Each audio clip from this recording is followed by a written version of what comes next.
আসসালামু আলাইকুম, hello viewers, চলে আসছি আপনাদের জন্য নতুন আরও একটি রেসিপি নিয়ে। আজকে আমার রেসিপি ছোট্ট চিংড়ি মাছ দিয়ে কচুরলতি। এখন এই কচুরলতি রান্না করার জন্য আমরা চলে আসছি চুলায় আমি প্যান বসিয়ে এখানে আমি 2 টেবিল চামচ পরিমাণে রান্নার তেল দিয়ে দিলাম। আর এখানে দিয়ে দিয়েছি কাঁচামরিচ, পেঁয়াজ, দেখতে পাচ্ছেন না, সামান্য একটি আলু আমি কেটে দিয়েছি কুচি করে। ঝালের পরিমাণটা আপনারা আপনাদের পছন্দ মতো বাড়িয়ে বা কমিয়ে দিতে পারেন। যারা একটু কচুরলতিতে ঝাল পছন্দ করেন তারা একটু ঝাল বেশি করে দিতে পারেন। আমি তেলেতে পেঁয়াজ, ঝাল এবং আলু কুচি করা দিয়ে একটু ভালো করে নেড়ে নিচ্ছি এবং দিয়ে দিচ্ছি এখানে স্বাদ মতো লবণ।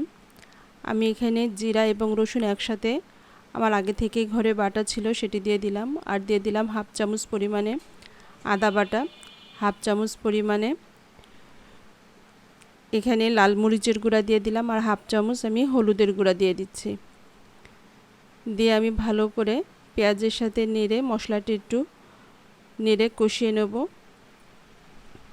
আর এখানে পেঁয়াজগুলো কিন্তু আমি একবারে লাল করব না, একটু হালকা নেড়ে পেঁয়াজের যে কাঁচা গন্ধটা সেটা আমি কেটে যখন পেঁয়াজের থেকে একটা সুন্দর ফ্লেভার বেরোবে ঠিক সেই সময়টাই আমি এখানে দিয়ে দিব চিংড়ি মাছ যে কুচি আমি আগে দিয়ে ধুয়ে পানি ঝরিয়ে রেখেছিলাম সেটি দিয়ে দিব। এই ছোট চিংড়ি মাছ দিয়ে কচুরলতি রান্না কিন্তু খুব মজা লাগে। যারা খেয়েছেন তাদের তো বলার দরকার নেই, যারা না খেয়েছেন তারা বাসায় অবশ্যই ট্রাই করবেন। আর আমার রেসিপিটি একবারে স্কিপ না করে পুরোটাই দেখার চেষ্টা করবেন। এখানে আমি কচুরলতিগুলো আগে থেকে কেটে ধুয়ে পানি ঝরিয়ে রেখেছিলাম, সেগুলি দিয়ে দিলাম। দিয়ে ভালো করে উল্টে পাল্টে একটু নেড়ে দেবো। আর এই অবস্থায় কিন্তু চুলোর আঁচটি একদম আমি মিডিয়ামের থেকেও লোতে রেখে দেবো। দিয়ে আমি ঢাকনাটি ঢেকে দিলাম।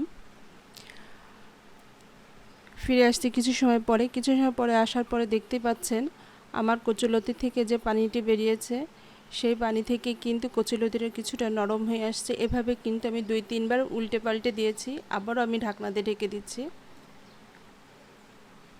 কিছু সময় পরে দেখেন একবারে আমার কচুরলতিটা কিন্তু এখন হয়ে গেছে।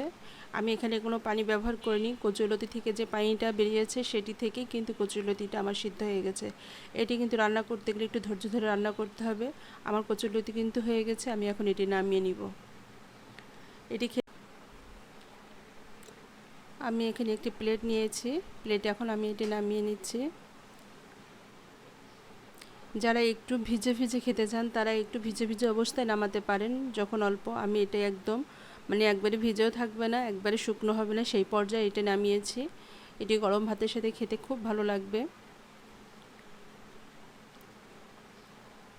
যারা গরম ভাতের সাথে খেয়েছেন তারা তো খেয়েছেন, যারা না খেয়েছেন তারা অবশ্যই খাবেন। আর আমার চ্যানেলটিকে সাবস্ক্রাইব করবেন, পাশে থাকা বেল আইকন বাটনে অবশ্যই ক্লিক করবেন। আর আমার চ্যানেলের জন্য অবশ্যই দোয়া করবেন। আপনাদের সাথে আমার দেখা হবে নতুন কোনো রেসিপিতে।